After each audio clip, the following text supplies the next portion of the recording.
Isang magandang tanghali hapon mga kababayan. Kumusta po sa lahat? Nakakain na po ba kayo ng pananghalian? Kumusta na? Kumusta rin po sa ating mga kapwa Pilipino na nakatira ngayon sa iba't ibang dako po ng mundo? Sana po'y mag-iingat tayo lagi.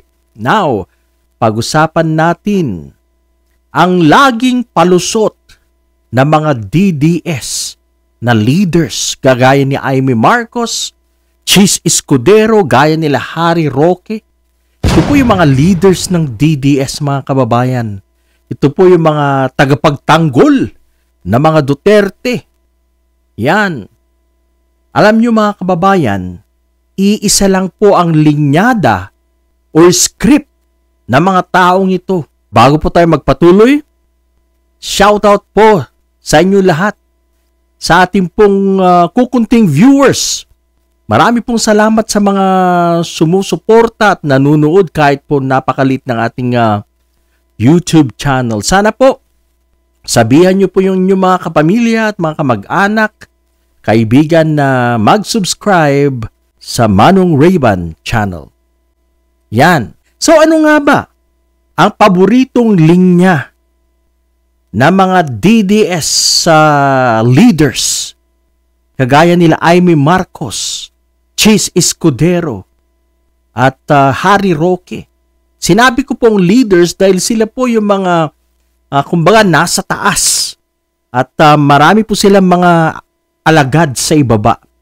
Ito po yung mga DDS mga kababayan. Ang lagi po nilang sinasabi ay pini-persecute si Sara Duterte. Pini-persecute po siya na ayaw nilang magkaroon ng pagkakataon na tumakbo bilang Pangulo sa 2028. Yan ang kanilang sinasabi, lalo na itong si Imee Marcos, mga kababayan. Lagi niya pong sinasabi yan. Itong si Imee, mga kababayan, si pambansang ate, lagi niya po yan sinasabi na kaya daw ginagawa itong impeachment or ang paghahabol kay BP Sara dahil po gusto po nilang siraan at pabagsakin para hindi po makatakbo sa 2028. Yan po ang lagi niya pong pinagsisigawan. Ito pong si Imee Marcos, mga kababayan. Pero wala po yung katotohanan, mga kababayan. Hindi totoo ang sinasabi nitong si Imee Marcos. Nililito niya po ang taong bayan. Nililito niya. Lalong-lalo na po yung mga DDS, ay anak ko. Talagang paniwalang-paniwala naman sila kay Senator kay Senator Imee Marcos, mga kababayan. Pare-pareho sila. Ganon din si Harry Roque na hanggang ngayon hindi pa rin po nakakauwi ng Pilipinas. Isa pong pugante, dating karespe-respetong abogado pero ngayon wala na. Nagkalat na. Itong si Harry Roque. Wala na pong rumirespeto sa kanya. Napakababa na po ng tingin ng tao sa kanya. Itong si Harry Roque. Ayan, palipat-lipat. Nomadic life nagtatago, mga kababayan. Ito rin ang sabi niya, na siya po ay pini-persecute ng Marcos administration dahil siya ay maka-Duterte. Dahil pinagtatanggol niya si Digong Duterte. Yan ang lagi niya pong pinagsasabi, mga kababayan. Pero, mga kababayan, sandali lang. Si Harry Roque hinahabol dahil may kaso po siya na related sa illegal pogo, mga kababayan. Yan ang problema. Kaya hindi po siya humaharap dahil mukhang guilty, mga kababayan. Mukhang guilty si Ating, mga kababayan. Kaya hanggang ngayon, hindi po siya makauwi. Actually, nung pinapag-submit po siya ng mga documents sa House of Representatives, sabi niya, oo. Pero pagdating ng araw, wala.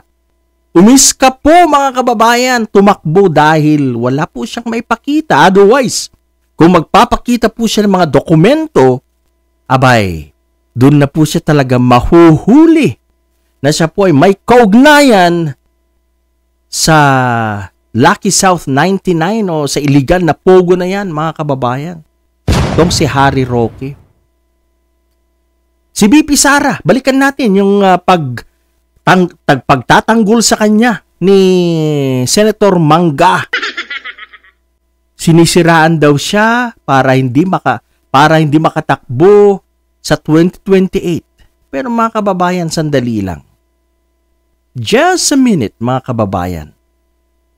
Napakaliwanag na may mga malalaking pondo na hindi maipaliwanag itong opisina ng Vice Presidente. Ang pagkawala ng confidential funds, mga kababayan.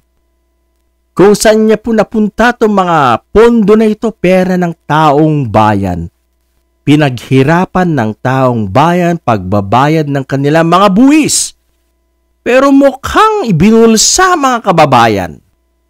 Kaya, anong masasabi mo dyan? Sinisiraan ba yan?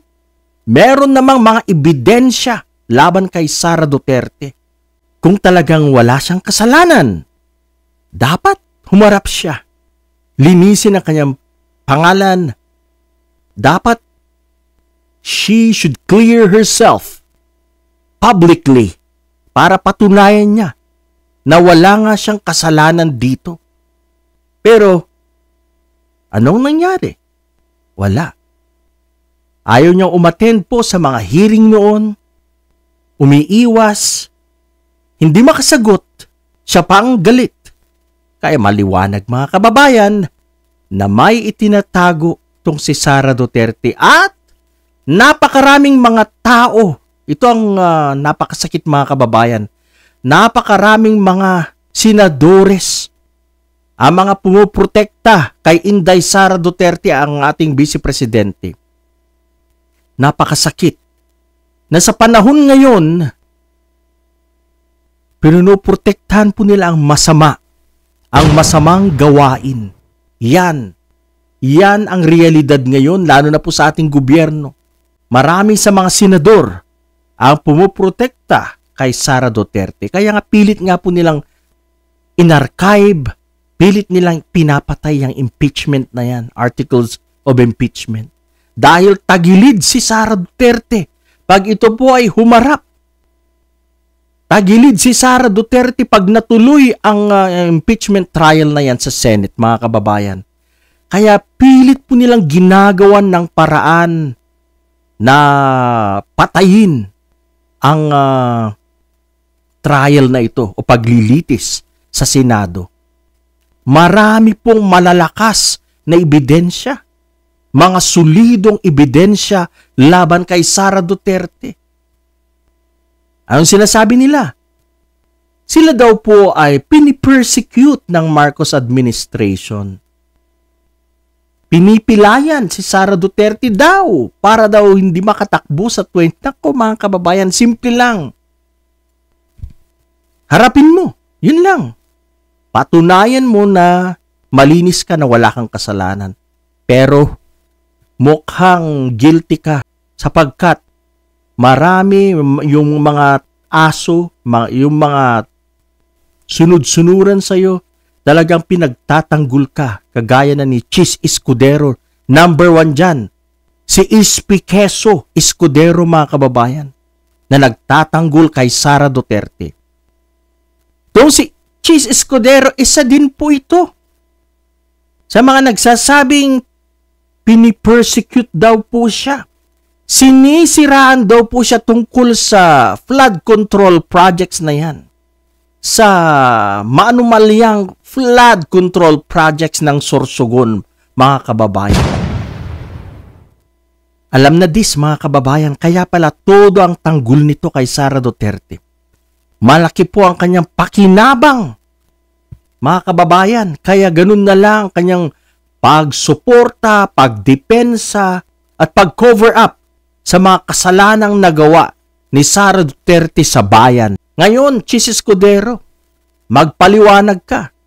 Hindi yan pinagsasabi mong pinipersecute ka lang or part ito ng paninira sa'yo. Hindi. Kung talagang wala kang kasalanan, sagutin mo.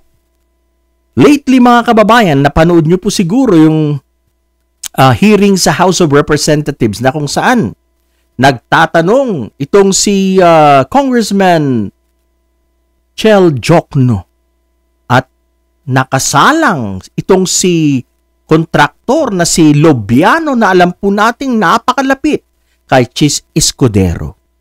At umamin itong si Lobiano na nagbigay ng pera kay Chis Escudero para sa kanyang pangampanya noong taong 2022. Kaya mga kababayan, sunog si Chis Escudero. Hindi mo ito malulusutan, Chis Escudero. Ano naman kayang mga palusot ang iyong gagawin? Mismong si Lobiano na ang nagsabi na tumanggap ka, binigyan kanya ng 30 million.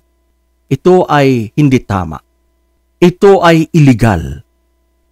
Pwedeng makasuhan, pwedeng makulong dito si Chis Escudero sa paglabag sa batas, mga kababayan. Okay mga kababayan, ito po ang common na mga palusot, mga narratives na mga taong ito, mga DDS leaders, gaya nila Amy Marcos na pinagtatanggol niya si BP Sara. Si Harry Roque, pinagtatanggol niya ang kanyang sarili na persecute siya at ganun na rin. Si Chis Escudero na sinisiraan daw siya. Pero mga kababayan, mga pautot, wala pong katotohanan ng mga ito. Ito ay ang kanilang palusot, mga kababayan, para po matakasan nila ang kanilang mga kasalanan sa bayan. Mga kababayan, huwag po nating palampasin ito. This is the right time para tayo po'y tumindig at ipadama, ipakita na tayo po'y galit sa mga taong walang pagmamalasakit sa bayan kagaya nila Sara Duterte, Amy Marcos, Chis Escudero, at iba pa, mga iba pang DDS na mga senators, mga kababayan. Alright, maraming pong salamat sa inyong panunood. Isang magandang tanghali, hapon, wherever you may be. Maraming pong salamat. God bless everyone.